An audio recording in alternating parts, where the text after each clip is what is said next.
حضرت انس رضی اللہ تعالیٰ عنہ ارشاد فرماتے ہیں، مشکوٰۃ شریف کی حدیث مبارکہ ہے کہ جس وقت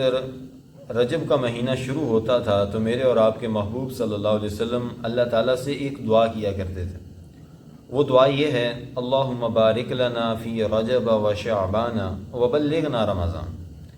کہ اللہ ہمارے لیے ہمارے رجب اور شعبان کے مہینے میں برکت عطا فرما دیجئے اور ہمیں رمضان تک پہنچا دیجئے۔ اس حدیث مبارکہ سے اندازہ لگائیں کہ آپ صلی اللہ علیہ وسلم کو رمضان سے کتنا پیار تھا کہ 2 مہینے پہلے سے ہی اللہ تعالیٰ سے مانگنا شروع کر دیتے تھے کہ یا اللہ مجھے رمضان تک پہنچا، یا اللہ مجھے رمضان تک پہنچا، اور یا اللہ میرے یہ جو 2 مہینے رجب اور شعبان ہیں اس میں میری زندگی میں برکت عطا فرما، ہمارے اعمال میں برکت عطا فرما، ہماری عبادات میں برکت عطا فرما، وبلغنا رمضان، اور ہمیں رمضان تک پہنچا دے۔ 2 مہینے پہلے سے ہی رمضان کے مہینے کی طلب آپ صلی اللہ علیہ وسلم شروع فرما دیتے تھے، اللہ تعالیٰ سے مانگنے لگ جاتے تھے، رمضان کا انتظار شروع ہو جاتا تھا، اور اس کے لیے اللہ تعالیٰ سے توفیق مانگ رہے ہیں، اور اس کے لیے اللہ تعالیٰ سے تیاری ہو رہی ہے کہ یا اللہ مجھے نیک اعمال کے لیے تیار ہونے کی توفیق عطا فرما۔ ہمارے یہاں کیا ہوتا ہے کہ بلکہ رمضان کا تو انتظار افسوس کے ساتھ ہوتا ہے، ہم تو پہلے سے منہ لٹک جاتا ہے اور ہم کہتے ہیں یار 2 مہینے بعد پھر روزے آ گئے۔ تو حالانکہ آپ صلی اللہ علیہ وسلم دیکھیں کہ اللہ تعالیٰ سے مانگ رہے ہیں کہ یا اللہ واہ واہ رمضان آ گیا، یا اللہ یہ جو 2 مہینے ہیں میری زندگی میں برکت دے اور مجھے اپنی زندگی میں رمضان دیکھنا نصیب ہو جائے۔ تو اس سے آپ اندازہ لگائیں کہ رمضان کا مہینہ کس قدر آقا مدنی صلی اللہ علیہ وسلم کا محبوب ترین مہینہ تھا کہ 2 مہینے پہلے سے ہی اسے اللہ تعالیٰ سے مانگنا شروع کر دیا۔ اس حدیث مبارکہ سے یہ بات بھی سمجھ میں آتی ہے کہ اپنے آپ کو رمضان کے لیے ابھی سے تیار کرنا شروع کر دیں۔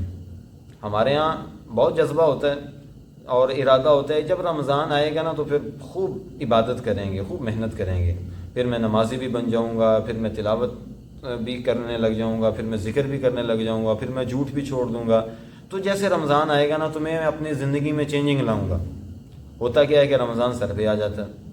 پھر یکم رمضان ہوتی ہے تو بہت سارے لوگوں کا رجحان مسجد کی طرف ہوتا ہے، اور بہت سارے جو پہلے سے ہمت باندھتے آ رہے تھے یہاں پہ آ کے ہمت توڑ دیتے ہیں، وہ کہتے ہیں اچھا چلو ابھی تو پہلا رمضان تھا، بس ایسے مصروفیت میں گزر گیا، چلو کل سے شروع کریں۔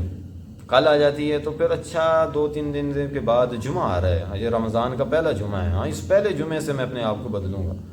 اور ایسے کرتے کرتے وہ رمضان ہی گزر جاتا ہے اور وہ اپنے آپ کو بدلنے کا وقت نہیں ملتا۔ تو اس حدیث مبارکہ میں بتلا دیا گیا کہ جو آدمی یہ چاہتا ہے کہ وہ رمضان کی ساری برکات کو حاصل کرے اور اس کا رمضان اس کی زندگی کا بدلا ہوا رمضان ہو، تو اس کو اس کے لیے 2 مہینے پہلے سے اپنی تیاری شروع کر دینی چاہیے۔ ابھی سے نمازوں کی سستی دور کرنا ایسا ایسا شروع کر دیں، نمازوں کو پابند بنیں، اور تلاوت کی پابندی ابھی سے شروع کر دیں،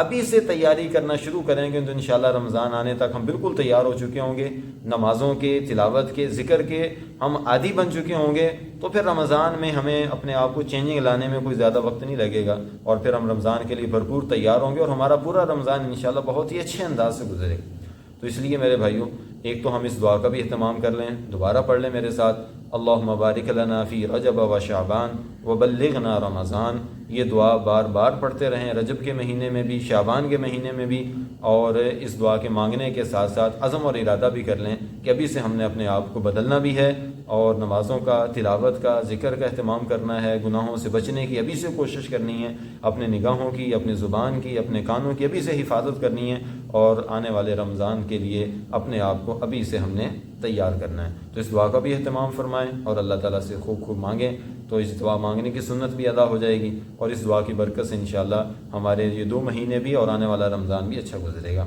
اللہ تعالیٰ مجھے آپ کو توفیق عمل عطا فرمائے۔